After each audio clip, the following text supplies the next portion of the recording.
Emperor Zalkran stood on the bridge of his flagship, the Eternal Dominion, watching another world burn. The blue-green planet below had once been home to 3 billion Zalani, a peaceful species known for their art and philosophy. Now it was nothing but ash and molten rock, another entry in his catalogue of conquest. The Emperor's crimson eyes reflected no emotion as the planetary bombardment ceased. His generals, a mix of various alien species who had sworn loyalty to his empire, waited in silence. They knew better than to speak unless spoken to. Zalkran's temper was legendary across 17 galaxies. "Status report," the Emperor commanded, his voice carrying the weight of absolute authority. His massive frame, standing nearly 8 feet tall, dominated the command deck. Cybernetic implants along his skull pulsed with a faint red glow, processing data from across his vast empire. General Vorthak, a reptilian commander with 4 arms, stepped forward nervously. "My lord, the Zalani homeworld has been completely pacified. No survivors detected. Our ground forces are moving to secure any valuable resources." Zalkran nodded slowly. This was his method: complete annihilation of any species that dared resist his rule. In the past century, he had personally overseen the extinction of 47 different civilizations. Some had been warrior races that challenged his military might. Others, like the Zalani, had simply refused to surrender their freedom. The Emperor moved to his command throne, a massive seat carved from the bones of the last Krillian war chief. As he settled into it, holographic displays surrounded him, showing the status of his empire. Thousands of star systems, billions of ships, trillions of subjects, all under his absolute control. "Bring me the next target," he ordered. Admiral Nexus, a 6-armed insectoid, approached with a data tablet. "Lord Emperor, our scouts have identified a new system on the outer rim. 7 planets, 3 of which show signs of intelligent life. The dominant species appears to be calling themselves humans." Zalkran's lips curled into what might have been a smile on a less terrifying face. "Humans. What do we know of their military capabilities?" "Primitive, my lord. They have barely achieved faster-than-light travel. Their weapons are projectile-based, chemical explosives, and rudimentary energy weapons. Intelligence suggests they are fractured into numerous competing nations on their homeworld. They should pose no significant resistance." The Emperor leaned back in his throne, already bored. Another easy conquest, another species to add to his collection of the extinct. "Prepare the fleet. We move to this Earth in 3 cycles. Standard protocol: demand unconditional surrender. When they refuse, as they always do, we proceed with total extermination." As his generals scattered to carry out his orders, Zalkran's mind wandered to the reports he'd received about humans. They were young as a spacefaring civilization, having only recently established colonies on nearby worlds. Their technology was indeed primitive compared to his empire's weapons, which had been refined through millennia of conquest. What puzzled him slightly was their rapid expansion rate. In less than 100 of their years, they had spread to dozens of star systems. Most species took centuries to achieve such expansion, but rapid growth often meant weakness. They would have spread themselves too thin to mount any real defense. The Emperor's communication array crackled to life. Messages poured in from across his empire, tribute payments from subjugated worlds, status reports from occupation forces, intelligence updates from his vast spy network. All of it confirmed what he already knew. His empire was unstoppable. One message caught his attention. It was from Commander Yilix, stationed in the Andorian sector. "My lord, we have intercepted human communications. They appear to be aware of our approach. Their military forces are mobilizing, but their preparations seem unusual." Zalkran's interest was mildly piqued. "Unusual how?" "They are not massing their fleets for a traditional defense, my lord. Instead, they seem to be scattering their forces and fortifying individual worlds. Our analysts believe they intend to make each system a costly siege rather than meet us in open battle." A grunt of amusement escaped the Emperor. "Cowards. They hope to delay the inevitable. It matters not. We have crushed defensive strategies before." He had indeed. The Corvan Empire had tried similar tactics, turning each of their worlds into fortress systems. It had taken Zalkran an extra year to complete their extinction, but the result had been the same. As the Eternal Dominion began its journey toward human space, Zalkran reflected on his empire's history. He had inherited a modest kingdom from his father, and transformed it into the largest empire in known galactic history. Every species that had opposed him was now extinct. Every world that had resisted was now lifeless rock, or had been resettled with species loyal to his rule. The humans would be no different. They would beg, they would fight, they would try to negotiate, and finally they would die. It was the natural order of things. The strong consumed the weak, and Zalkran was the strongest force the galaxy had ever seen. His cybernetic implants chimed softly, displaying casualty reports from recent campaigns. The Zalani extinction had cost him exactly 47 ships and 12,000 soldiers. Acceptable losses. The Therian genocide had been even more efficient, only 19 ships lost. He took pride in these numbers, viewing them as measures of his tactical brilliance. What Zalkran did not know, what his vast intelligence network had failed to discover, was that humanity possessed something no other species in the galaxy had ever developed, something that would soon challenge everything he believed about power, about conquest, and about the nature of strength itself. But for now he sat in his throne of bones planning another extinction, unaware that this campaign would be unlike any he had ever waged. The human colony of New Geneva hung in space like a blue jewel against the black void. Home to 40 million souls, it was one of humanity's proudest achievements. A thriving world with cities that sparkled beneath twin suns. Admiral Sarah Chen stood on the observation deck of the defense station orbiting the planet, watching her fleet prepare for what everyone knew would be their final battle. The reports had been coming in for weeks. An alien empire vast beyond imagination was approaching human space. 17 civilizations had been completely destroyed in the past century. Not conquered, not enslaved, utterly extinct. Every man, woman, and child killed, every city reduced to ash, every trace of their existence erased. Sarah's hands trembled slightly as she reviewed the tactical displays. 300 human ships were positioned throughout the New Geneva system, ready to face an enemy fleet of over 2,000 vessels. The mathematics were brutal. Even with their defensive positions and knowledge of the terrain, they were outnumbered 7-1. "Admiral," called Captain Rodriguez from the command center, "we're receiving a transmission on all frequencies. The alien fleet has dropped out of hyperspace at the system's edge." Sarah walked quickly to the main display where her staff had gathered. The holographic projection showed the enemy formation, a massive armada that dwarfed anything humanity had ever assembled. At its center was a ship so large it barely registered on their sensors as a vessel, rather than a small moon. The transmission began without warning. A towering alien figure appeared on the screen, his crimson eyes seeming to stare directly through the display at each human officer. Emperor Zalkran's voice boomed across the communication channels, translated by their universal communication systems. "Primitive humans of New Geneva. I am Emperor Zalkran, ruler of 17 galaxies and destroyer of 47 species. You will surrender unconditionally within 1 solar hour. Your military forces will power down their weapons and prepare for boarding. Your population will assemble in designated areas for processing." Sarah felt her blood run cold at the word, processing. They all knew what that meant. The Emperor continued, his voice carrying casual indifference. "Resistance is futile. Your technology is inferior. Your numbers are inadequate. I have offered this same choice to every species I have encountered. Those who submit quickly receive a swift death. Those who resist suffer before extinction." The transmission ended abruptly, leaving the command center in stunned silence. Sarah looked around at her officers, men and women from Earth, Mars, Europa, and dozens of colony worlds. She saw fear in their eyes, but also something else, something that Zalkran had never encountered in all his conquests. "What are your orders, Admiral?" asked Lieutenant Commander Okafor, her voice steady despite the circumstances. Sarah straightened her uniform and walked to the central command position. "Open a channel to all ships and all planetary defense networks. Include all civilian communication networks as well." She paused, gathering her thoughts, then spoke with quiet determination. "This is Admiral Chen to all human forces in the New Geneva system. You've heard the enemy's ultimatum. You know what they've done to every other species they've encountered. They expect us to surrender, to line up for slaughter like livestock." Her voice grew stronger with each word. "But they don't understand humans. They don't understand what makes us different." On the surface of New Geneva, families gathered around communication screens.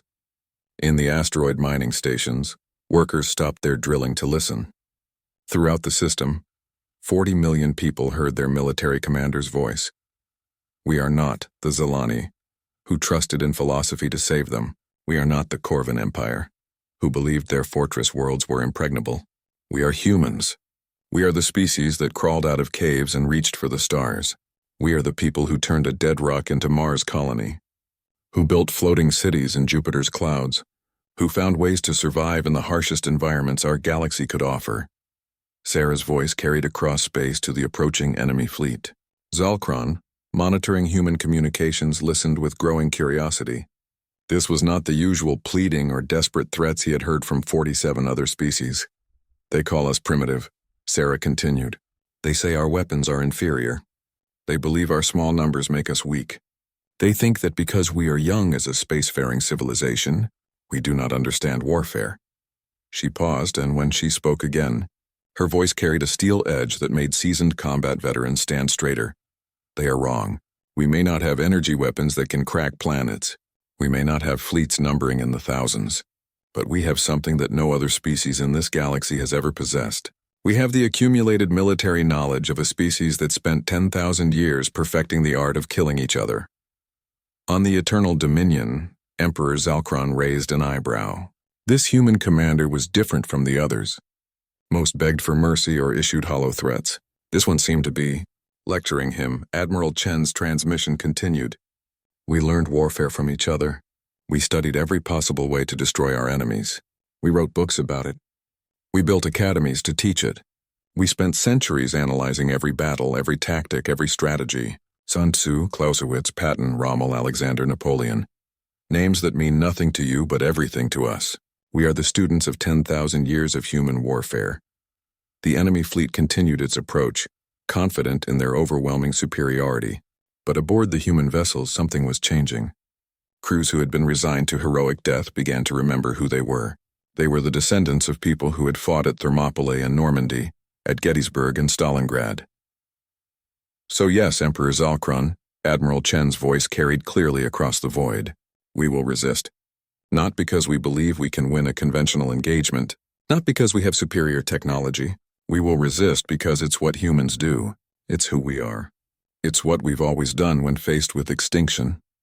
Sarah closed her eyes for a moment, thinking of Earth, of her daughter playing in the parks of Luna City, of all the human colonies that would fall if New Geneva could not hold the line. All ships, prepare for combat. Remember your training. Remember your history. Remember that today we fight not just for New Geneva, but for the future of our species. Chen out. As the transmission ended, Zalkron leaned back in his bone throne. For the first time in decades, he felt something he had almost forgotten. Anticipation. These humans might actually provide an interesting challenge before their inevitable extinction. The first engagement began exactly as Emperor Zalkron expected it would. His advance force of 200 ships moved toward the human defensive lines with overwhelming confidence. The humans had positioned their vessels in traditional defensive formations around key orbital installations and the planet itself. Standard military doctrine, predictable and doomed to failure, or so it seemed for the first 30 minutes. Zalkron's ships opened fire with their plasma cannons, weapons that had reduced the mighty Corvan battlecruisers to vapor. The human ships absorbed the punishment, their shields flaring and failing under the assault. Several human vessels were destroyed outright, their crews vaporized instantly. Pathetic, muttered General Vorthak from his position beside the Emperor's throne. They cannot even return effective fire. Their weapons barely scratch our armor. This was true. The human ships were firing projectile weapons and primitive missiles that seemed to have little effect on the advanced shielding and armor of the Imperial fleet. Zalkron nodded approvingly as he watched the tactical display. The humans were fighting bravely but uselessly, just as every other species had done. But Admiral Chen had not survived 30 years of military service by being predictable. The initial defensive formations were exactly what they appeared to be: bait. As more Imperial ships moved forward to engage what appeared to be the main human force, Chen activated the real strategy. "Execute Shadow Protocol," she commanded from her flagship. Throughout the New Geneva system, human ships that had been hiding in asteroid fields behind moons, and within the system's dense comet cloud suddenly activated their engines. Not dozens of ships, but hundreds. The humans had been playing a shell game on an astronomical scale. Zalkrin's cybernetic implants blazed with activity as his sensors detected the new contacts. His tactical officers scrambled to update their displays. The human fleet wasn't 300 ships, it was over 800. Every cargo vessel, every mining ship, every civilian transport had been armed and hidden throughout the system. Impossible, breathed General Vorthak. Our scouts reported only their military vessels. Where did these additional ships come from? Emperor Zalkrin's eyes narrowed as he studied the display. The humans had deceived him, but numbers alone would not save them. It matters not. 800 primitive ships are still no match for our technology. Continue the attack. But as the hidden human vessels engaged, Zalkrin began to understand that he was facing something unprecedented. The human ships were not fighting like any military force he had ever encountered. They moved in complex patterns that seemed chaotic, but were actually carefully coordinated. They used the system's geography, asteroids, gas clouds, gravitational fields, as weapons. A group of human mining ships, their holds filled with explosive charges, rammed into an Imperial cruiser at maximum velocity. The explosion tore through the alien vessel's shields and armor like tissue paper. Other human ships fired not at the Imperial vessels directly, but at nearby asteroids, creating clouds of debris that disrupted sensor readings and provided cover. Admiral Chen watched the battle unfold from her command center, her tactical training kicking in. The Imperials were fighting like they always had, with overwhelming force applied in predictable patterns. They expected their enemies to fight honorably, ship to ship in open space. Humans had never fought honorably in their lives. Constellation Wing, begin your run on the enemy flagship, Chen ordered. She was implementing a strategy that no alien civilization had ever conceived, because no other species had spent millennia fighting themselves. 50 human fighters, each no larger than a shuttlecraft, broke away from the main engagement. They were armed not with powerful weapons but with a single nuclear warhead each. Suicide missions had been a human military tradition for thousands of years. Emperor Zalkrin noticed the small craft approaching his flagship, but dismissed them as insignificant. His ship's point defense systems could easily destroy such tiny vessels. What he didn't understand was that humans had been designing ways to penetrate point defenses since they invented aircraft. The fighters split into multiple groups, approaching from different vectors. Some flew directly at the Eternal Dominion, drawing the attention of the automated defense systems. Others used the debris from destroyed ships as cover. Still others approached on ballistic trajectories. Their engines shut down to minimize their sensor signatures. "My lord," Admiral Nexus reported with growing concern, "the human vessels are employing tactics we have not encountered before. They appear to be using kamikaze attacks." Zalkrin's knowledge of alien warfare did not include the concept of deliberate suicide attacks. Every species he had conquered valued individual survival over tactical advantage. The idea that warriors would deliberately destroy themselves to damage his fleet was beyond his experience. The first nuclear detonation occurred when a human fighter penetrated the Eternal Dominion's point defenses and detonated against the ship's armor. The explosion barely scratched the massive vessel's hull, but it sent a shockwave through the Imperial command structure. No enemy had ever managed to actually touch the Emperor's flagship. More fighters followed, and while individually their attacks were insignificant, collectively, they began to overwhelm the ship's defensive systems. Zalkrin found himself actually having to maneuver his flagship, something he had not done in 50 years of conquest. Throughout the system, the pattern repeated. Human vessels that should have been easy prey were fighting with a creativity and desperation that the Imperial forces had never faced. They used their own destroyed ships as weapons, ramming the wreckage into enemy vessels. They fired on their own defensive stations, collapsing them onto nearby Imperial ships. Most disturbing to Zalkrin was the communication chatter between human vessels. His translators picked up fragments of conversation that made no sense in the context of a losing battle. "Remember the Alamo. Remember Thermopylae. For the fallen." These humans were not just fighting a military engagement. They were drawing inspiration from 10,000 years of military history. Every desperate last stand, every heroic sacrifice, every tactical innovation from humanity's violent past was being employed against his forces. Emperor Zalkrin stood from his bone throne for the first time in the battle. Around him, his generals looked uncertain. The tactical displays showed that while they were still winning, The cost was far higher than any previous engagement. They had lost over 100 ships, more than they had lost in the conquest of entire star systems, and the humans were still fighting. "Bring up the reserves," Zalkron commanded. "All ships are to engage at maximum range. Do not allow these humans to get close enough for their ramming attacks." But even as he gave the order, Zalkron realized he was being forced to adapt his tactics. In over a century of conquest, he had never needed to change his strategy mid-battle. Every other species had fought predictably and died predictably. These humans were writing new rules of engagement with their own blood. The battle had been raging for 6 hours when Emperor Zalkron made his first tactical error in 50 years. Frustrated by the humans' unconventional warfare and the mounting casualties among his forces, he ordered a concentrated assault on New Geneva itself. If he could destroy the planet quickly, the surviving human ships would surrender or scatter. Admiral Chen watched the massive Imperial fleet converge on her homeworld and smiled grimly. She had been waiting for this moment. "Execute Earth's legacy. Protocol," she commanded.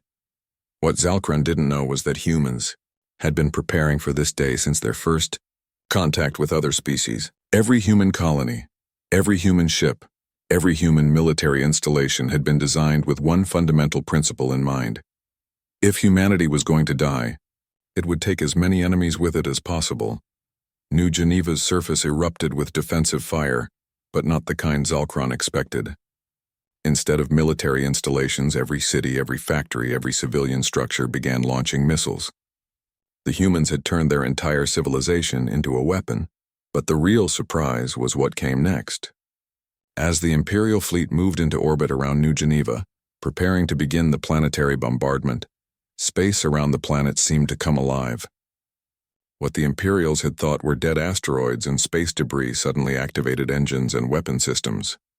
Admiral Chen's voice carried across all frequencies, addressing not just her own forces but the Imperial fleet as well. "Emperor Zalkron, you have studied 47 species and learned to predict how they fight. But you've never studied humans. You've never fought a species that has been at war with itself for 10,000 years. The asteroids were actually massive human battle stations, disguised and hidden in the system's asteroid belt months ago. The debris fields were actually networks of mines and automated weapon platforms. Even the planet's moons had been hollowed out and converted into fortress installations. Zalkron's tactical display now showed over 3,000 human contacts throughout the system. It wasn't just that the humans had hidden their numbers, they had turned the entire star system into a single massive weapon. "How is this possible?" General Vorthak demanded, his forearms gesturing frantically at the displays. "Our intelligence indicated a primitive civilization with limited resources." Admiral Chen answered as if she could hear him across the void.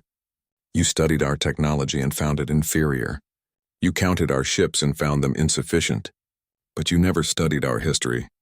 You never understood what makes humans different from every other species you've conquered." The hidden battle stations opened. Fire with weapons the Imperials had never seen before. Not energy weapons or plasma cannons, but kinetic projectiles fired at significant fractions of the speed of light. Chunks of refined metal the size of shuttlecraft, accelerated by massive electromagnetic railguns hidden throughout the system. These projectiles struck Imperial ships with devastating effect. Unlike energy weapons, which could be deflected by shields, the kinetic weapons simply punched through armor and energy barriers alike. Several of Zalkron's capital ships were crippled by single hits, but the humans weren't finished. As the Imperial fleet struggled to respond to threats from every direction, Admiral Chen played her final card. "All civilian vessels execute Evacuation Protocol 7. Throughout human space, every merchant vessel, every passenger liner, every private yacht suddenly changed course and began accelerating toward the New Geneva system. Not away from the battle, but toward it." Emperor Zalkron watched in growing amazement as his sensors detected thousands of new contacts entering the system. The entire human civilian fleet was converging on New Geneva, their holds filled not with people but with explosives, kinetic weapons, and automated weapon systems. "They're turning their entire civilization into a military force," Admiral Nexus reported, his insectoid voice carrying a note of something Zalkron had never heard from his officers before: fear. The Emperor's cybernetic implants worked frantically to process the tactical situation. Every calculation showed the same result. His forces were now outnumbered nearly 4-1, and the humans were fighting with a coordination and ruthlessness that defied everything he understood about warfare. On the surface of New Geneva, civilians who should have been cowering in shelters were instead manning improvised weapon systems. Children too young to serve in the military were loading ammunition for defensive batteries. Elderly citizens were piloting civilian craft loaded with explosives directly into Imperial ships. This was total war on a scale that no other species had ever achieved. The humans weren't just fighting with their military, they were fighting with their entire civilization. As another wave of civilian vessels rammed into his fleet, Zalkron realized something that shook him to his core. The humans weren't fighting to win this battle. They were fighting to make his victory so costly that it would cripple his empire. They were willing to sacrifice everything, their planet, their lives, their entire species in this system, just to damage his forces enough to protect other human worlds. My lord, General Vorthak approached the Emperor's throne hesitantly. Perhaps we should withdraw and approach this system with our full fleet strength. The humans have proven more resourceful than anticipated. Zalkron's eyes blazed with fury. No species had ever forced him to retreat. No military force had ever made him question his tactical supremacy. The humans had turned his overwhelming advantage into a grinding, costly siege that was bleeding his forces dry. Admiral Chen's voice cut through the chaos of battle once more. Emperor, you wanted to know what makes humans different. We are the only species in the galaxy that has spent 10,000 years learning how to fight beings exactly like ourselves. We know every dirty trick, every desperate strategy, every sacrifice worth making because we've used them all against each other. She paused, and when she continued, her voice carried the weight of every human military tradition from ancient Sparta to the Space Marines of Mars Colony. We are the species that invented the concept of a Pyrrhic victory. We are the people who will burn down our own cities rather than let our enemies have them. We are humans, and we would rather die on our feet than live on our knees. As if to emphasize her point, the planet New Geneva itself began to glow. The humans were overloading their fusion reactors, turning their own world into a massive bomb. If Zalkron wanted to claim the planet, he would have to do it before it became uninhabitable. For the first time in his career as a conqueror, Emperor Zalkron faced a choice he had never encountered: continue the assault and win a worthless victory over a dead world at enormous cost, or find a way to defeat an enemy that seemed willing to destroy itself rather than submit. The humans had just taught the galaxy's greatest military mind that there were some victories not worth winning. Emperor Zalkron stood motionless on his command deck, watching tactical displays that showed something impossible. His fleet, which had never retreated from any engagement, was being slowly destroyed by an enemy that should have been extinct hours ago. The humans had lost over half their ships, their planet was dying, and their military forces were shattered, yet they continued fighting with increasing ferocity. What disturbed the Emperor most was not the tactical situation, but the reports coming from his own ships. His crews, veterans of dozens of genocidal campaigns, were beginning to show signs of something Zalkron had never seen in his forces before: doubt. My lord, Admiral Nexus approached cautiously. Our casualties now exceed 300 ships. At this rate, even if we achieve victory, we will lack sufficient forces to continue our campaign against the remaining human colonies. Zalkron's crimson eyes fixed on his subordinate with murderous intensity. Are you suggesting we withdraw? I am suggesting, my lord, that these humans fight unlike any species we have encountered. They seem to have no concept of acceptable losses. Every one of their ships fights until destroyed. Their civilian population is actively participating in combat operations. They appear willing to sacrifice their entire civilization just to damage our forces. The Emperor turned back to the tactical display. Admiral Nexus was correct, but the admission felt like swallowing acid. 300 ships represented more losses than he had suffered in the conquest of 5 entire star empires, and the humans were still fighting. On his private communication channel, a message arrived from General Corthex, commanding the Imperial ground forces attempting to capture strategic positions on New Geneva's surface. My lord, the human resistance is beyond anything in our experience. They have no military age restrictions. Children are fighting alongside adults. The elderly are conducting suicide attacks. They have turned every building into a fortress and every street into a killing ground. Zalkran closed the channel without responding. Ground warfare had always been a formality in his campaigns. Once orbital supremacy was achieved, planetary populations typically surrendered rather than face extermination. The humans were fighting for every meter of their dying world. A new voice cut across the communication channels. Admiral Chen again, speaking from her damaged flagship. Emperor Zalkran, I want you to understand something. This is not even our main fleet. New Geneva is one colonial world among hundreds. If you continue this campaign, every human system will fight exactly like this one. Every world will become another New Geneva. Zalkran's tactical computers calculated the implications. If every human colony fought with the same desperate intensity, his empire would bleed itself dry before achieving complete victory. He would win eventually, but the cost would cripple his forces for decades. Furthermore, Admiral Chen continued, we have been broadcasting this entire engagement to every human colony. They are watching how you fight. They are learning your tactics, your capabilities, your weaknesses. Every battle will be harder than the last. This was another concept foreign to Zalkran's experience. Previous species had fought in isolation, each world falling before word could spread to others. The humans had turned their communications network into a strategic weapon, ensuring that their military knowledge would survive even if their colonies fell. But then Admiral Chen said something that sent a chill through the Emperor's cybernetic implants. Most importantly, Emperor, we have sent detailed recordings of this battle to Earth. Not just tactical data, but everything. Your ship configurations, your weapon capabilities, your strategic doctrines. Earth's military academies are already analyzing how to defeat you. Zalkran's mind raced. Earth, the human homeworld, was protected by the largest human fleet and billions of soldiers. If the humans there had time to prepare to study his methods, to develop countermeasures, my Lord General Vorthak interrupted his thoughts. We are receiving a communication from the surface of New Geneva. It appears to be from their planetary government. A new face appeared on the main display. An elderly human woman with gray hair and tired eyes, but a voice that carried unshakable authority. I am President Sarah Martinez of New Geneva Colony. I speak for 40 million human souls who are about to die. Zalkran leaned forward, expecting the usual plea for mercy, the desperate offer of surrender.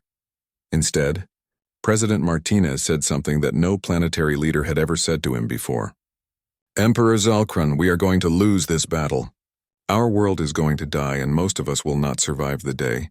But I want you to know that you have already lost the war. The Emperor's hands clenched the armrests of his bone throne. Explain. You rule through fear. You maintain your empire by convincing species that resistance is futile, that your forces are invincible. But today you have shown the galaxy that you can be hurt, that your ships can be destroyed, that your tactics can be countered. Martinez's voice grew stronger despite the explosions visible through the windows behind her. Every species you have enslaved is watching this battle. They are seeing that the mighty Emperor can bleed. Zalkran felt something he had not experienced in decades. Uncertainty. Not about the outcome of this battle, which he would eventually win, but about the future of his empire. The human woman was right. His rule depended on the myth of his invincibility. President Martinez continued, but we offer you something no other species has offered. A choice that could save your empire and our species. Speak. Single combat. You against one human representative. If your champion wins, humanity will surrender completely. Every human world will submit to your empire without resistance. If our champion wins, your forces withdraw from human space and never return. The command deck fell silent. Zalkran's generals looked at each other in amazement. Single combat was an ancient concept, but no species had dared suggest it to the Emperor in centuries. Impossible, General Vorthak hissed. My lord cannot risk his person against primitive aliens. But Zalkran was thinking, a quick victory in single combat would end the human resistance without further losses to his fleet. And what human could possibly threaten him? His body had been enhanced with the finest military cybernetics. He had personally killed the champions of dozens of species. Yet something in President Martinez's expression gave him pause. She looked too confident for someone proposing a hopeless gesture. Admiral Chen's voice joined the conversation. Emperor, We know you have never been defeated in personal combat, but then again you have never fought a human. Accept our challenge and this war ends today one way or another." Zalkron stood from his throne, his massive frame dominating the command deck. Around him, his fleet continued to take casualties from the dying human defenders. Each minute of delay cost him more ships, more crew, more of the aura of invincibility that held his empire together. The decision he made in the next few moments would determine not just the fate of the human species, but the future of his galactic empire. Emperor Zalkron's acceptance of the single combat challenge surprised even his own generals. But his logic was sound. One decisive victory would end human resistance across the galaxy, and he had never lost personal combat against any species. The arena was prepared aboard the Eternal Dominion, a vast chamber where he had executed the champions of 47 civilizations. The human representative was brought aboard under a temporary ceasefire. Zalkron expected to face some enhanced super soldier, a genetically modified warrior, or perhaps a cybernetic champion like the Corvin had sent. Instead, the humans sent a woman. She was unremarkable by galactic standards, average height, average build, with brown hair and calm eyes. She wore simple military fatigues with no visible rank insignia. She carried no weapons, no armor, no technological enhancements that his sensors could detect. To Zalkron, she looked like an ordinary human soldier. "I am Commander Elena Rodriguez," she said simply as she entered the arena. "I represent humanity in this combat." Zalkron towered over her, his 8-foot frame enhanced with military cybernetics that had made him the most feared personal combatant in the galaxy. His armor was forged from the bones of extinct species. His weapons were energy blades that could cut through any known material. "You are either very brave or very foolish, human," Zalkron growled. "I have killed champions twice your size." Elena nodded calmly. "I know. I've studied the recordings of all your previous combats. Very impressive technique." This gave Zalkron pause. Most champions faced him with either terror or bravado. This human seemed to be analyzing him like a tactical problem. The combat began according to ancient traditions observed throughout the galaxy. Zalkron moved with practiced efficiency, his enhanced reflexes and cybernetic implants giving him superhuman speed and strength. His energy blades hummed through the air with lethal precision. Elena dodged and weaved, never attempting to match his strength or speed. Instead, she moved like water, flowing around his attacks rather than meeting them head-on. For 10 minutes, Zalkron pursued her around the arena, growing increasingly frustrated as his strikes found only empty air. "Stand and fight," the Emperor roared. "Why?" Elena asked, rolling under another devastating swing. "Your reach is longer, your weapons are superior, and you're physically stronger. Fighting your way would be stupid." It was then that Zalkron realized something disturbing. The human wasn't trying to win through superior combat ability. She was fighting intelligently, using strategy rather than strength. This was exactly the approach that had made the fleet battle so costly. As the combat continued, Elena began to demonstrate something that no other champion had ever shown. She was learning. With each exchange, she adapted to his patterns, anticipated his moves, found new ways to exploit the arena environment. When Zalkron's energy blade became lodged in the arena wall after a particularly aggressive strike, Elena didn't attack his momentary vulnerability. Instead, she backed away and waited for him to free the weapon. "You could have struck," Zalkron observed, genuinely puzzled. "Yes," Elena agreed. "But that would have been dishonorable. We agreed to single combat, not an assassination." For the first time in decades, Zalkron felt something approaching respect for an opponent. This human could have taken advantage of his mistake, but chose honor over victory. The combat resumed, but now Zalkron was fighting differently. Instead of trying to overpower his opponent, he found himself actually engaged in a battle of tactics and skill. The human was forcing him to think, to adapt, to fight as he had not fought since his youth. After 30 minutes of intense combat, both fighters were showing signs of fatigue. Zalkron's cybernetic enhancements sustained him, but Elena was relying purely on human endurance and determination. It was then that Elena did something unprecedented. She stopped running and faced the Emperor directly. "I need to tell you something, Emperor," she said, her breath coming in short gasps. Zalkran paused, his energy blades humming in the sudden silence of the arena. "Speak." "I'm not here to defeat you," Elena said. "I'm here to show you something about humanity, something about what we really are." The Emperor's cybernetic implants flared with confusion. "Explain." Elena straightened despite her exhaustion. "You've conquered 47 species. Each time you faced their greatest champion, their strongest warrior, their most advanced fighter. And you defeated them all through superior strength, superior technology, superior physical ability."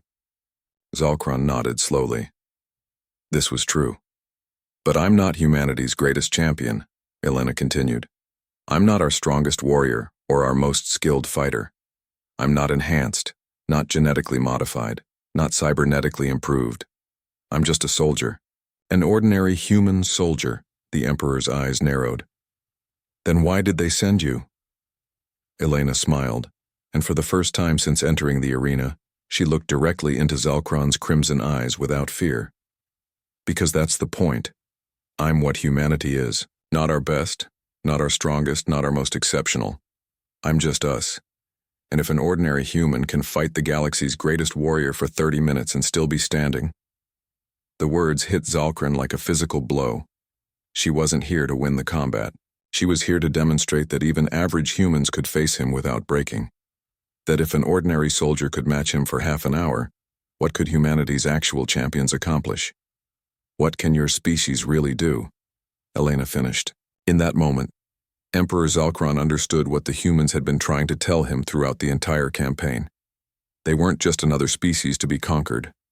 They were something fundamentally different. Every other civilization had sent forward their elite, their exceptional individuals, their greatest achievements. Humanity had sent their average, and their average was terrifying. Elena raised her hand in a gesture that every human understood but no alien species had ever used in the context of surrender. "I yield the combat, Emperor. You have won according to the terms of our agreement." But as she spoke the words of formal surrender, Elena said one more word. A single word in the human language that their translators had never encountered before, spoken so quietly that only Zalkran's enhanced hearing detected it. Humanity. It wasn't a word in any language his translators recognized.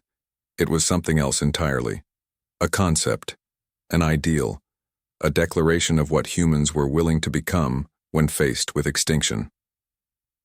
As Elena was escorted away, Emperor Zalkran stood, alone in his arena, surrounded by the bone trophies of 47 extinct civilizations. He had won the combat, but he realized that humanity had accomplished something no other species had managed. They had made him afraid. Not of their ships, not of their weapons, not of their technology. They had made him afraid of what they represented. A species that sent their ordinary members to face galactic champions. A civilization that turned every individual into a potential weapon. A people who measured victory not in conquest, but in the cost they could inflict on their enemies. Emperor Zalkran returned to his command throne and gave an order that shocked his entire fleet. "Signal all ships. We withdraw from human space immediately." As the Eternal Dominion turned away from the dying world of New Geneva, Zalkran realized that the humans had taught him something no other species had ever managed. Sometimes the greatest victory was knowing which battles not to fight. The galaxy would remember this day not as another easy conquest, but as the moment when humanity announced its presence to the universe with a single, terrifying message. We are here, we are ordinary, and we are unbreakable. And in the depths of space, other species who had suffered under Zalkran's rule began to whisper a new word among themselves. A human word that meant something no language had ever needed to express before. Humanity.